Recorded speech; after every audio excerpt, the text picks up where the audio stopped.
तोते की समझदारी। एक बार की बात है, एक व्यापारी के पास एक सुंदर और बुद्धिमान तोता था। वह तोता बहुत अच्छी बातें करता था और उसे सब पसंद करते थे।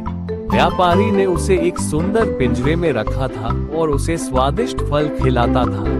एक दिन व्यापारी विदेश व्यापार के लिए जाने लगा।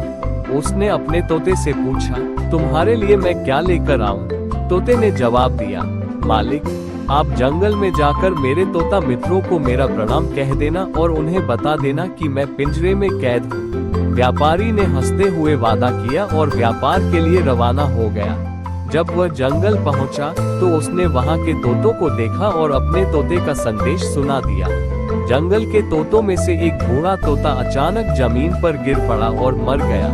व्यापारी ये देखकर बहुत दुखी हुआ, लेकिन उसने कुछ नहीं कहा और अपना काम खत्म करके घर लौट आया। घर आकर उसने अपने तोते को जंगल की घटना बताई। जैसे ही तोते ने सुना कि बूढ़ा तोता मर गया, वह भी पिंजरे में गिर पड़ा और बिल्कुल शांत हो गया। व्यापारी घबरा गया और उसे मरा समझकर दुखी हो गया। उसने पिंजरे से तोते को निकालकर बाहर रख दिया, लेकिन जैसे ही तोता आजाद हुआ, वह फौरन उड़कर पास के पेड़ पर जा बैठा। व्यापारी आश्चर्य से बोला, अरे, तुम तो जिंदा हो। तोते ने मुस्कुराते हुए कहा, मालिक, जंगल के उस बूढ़े तोते ने मुझे आजादी का तरीका सिखाया था। उसने दिखाया कि अगर मैं मरा हुआ होने का नाटक करूं, तो आप मुझे पिंजरे से बाहर निकाल देंगे। ये कहकर तोता खुशी खुशी उड़ गया और अपनी आजादी का आनंद लेने लगा। शिक्षा।